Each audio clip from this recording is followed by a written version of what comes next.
For as long as anyone could remember, Emma Carter had been the girl whose laughter lit up the entire town of Hazelwood. She was the kind of person whose smile could melt anger, whose presence could make even the gloomiest day feel soft and warm. But everything changed the night her mother passed away unexpectedly, leaving Emma broken, hollow, and drifting through her days like a ghost of the girl she once was. And when her father had to take a job in another state, she lived alone in the house filled with memories that now only felt like wounds. She stopped painting, stopped singing, stopped talking to friends, and most painfully, stopped smiling, as if her heart no longer remembered how. And while everyone missed her joy, no one felt the loss more deeply than Luke Matthews, the quiet, dependable boy next door who had admired her sunshine for years from a careful distance, respecting her space but watching over her silently, hoping one day she would look at him again the way she used to look at the world, with wonder instead of pain. Luke had always loved Emma, quietly, patiently, without ever expecting anything in return, but seeing her fade day by day shattered him in a way he had never known. And the night he saw her sitting on the porch steps, staring at nothing, rain soaking her hair and tears mixing with the storm, he finally stepped forward and wrapped a coat gently around her shoulders, asking softly, "Emma, when was the last time you felt even a little happy?" But she simply shook her head and whispered, "I don't remember," and those 3 words pierced Luke so deeply that he vowed silently to bring back her lost smile, no matter how long it took. From that night on, he became her quiet anchor, bringing her groceries without being asked, fixing her broken mailbox, leaving little notes on her porch like, "You're stronger than you think," or, "The world needs your light," never signing them even though she knew exactly who they were from. And little by little Emma's heart began to thaw in ways she didn't fully understand. One day she found a box outside her porch wrapped in simple brown paper, and inside was a set of paintbrushes, the same brand she had used as a child, along with a note that said, "Paint the world again. It misses your colors," and she felt something warm and unfamiliar swelling inside her chest, a small spark of emotion she had thought was gone forever. And though she didn't yet smile, her fingertips trembled with a quiet longing to try again.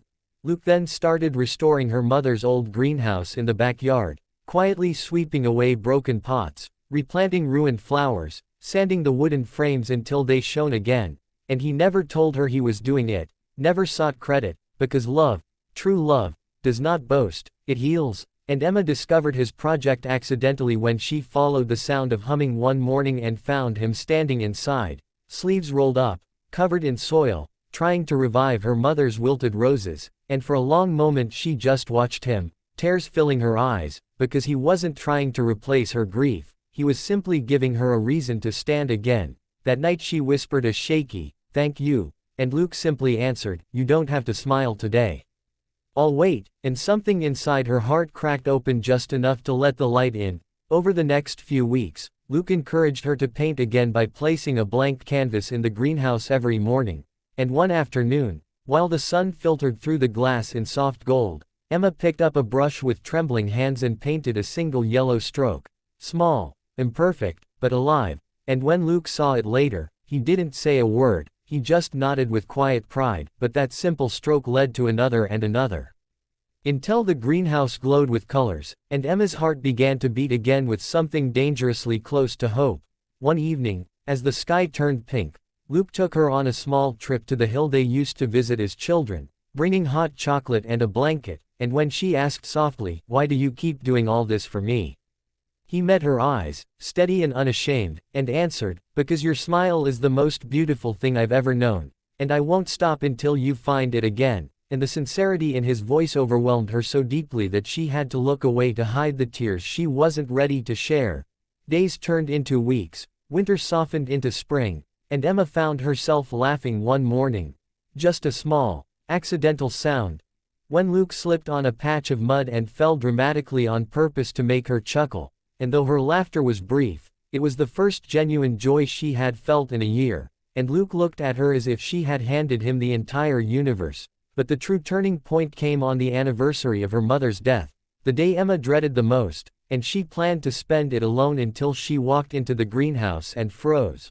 Luke had filled the space with her mother's favorite flowers, sunlit and vibrant, and he had hung pictures of Emma smiling at different ages, each one glowing with innocence and warmth. and in the center hung a canvas Luke had painted himself. Not perfectly, but from the heart, showing Emma as she once was, radiant, joyful, alive, and the caption beneath read, "She will smile again," and at that moment everything inside Emma broke open, grief and love colliding in a torrent so overwhelming she dropped to her knees, sobbing as years of pain poured out at once, and Luke rushed to her, holding her gently, whispering, "You don't have to be okay all the time.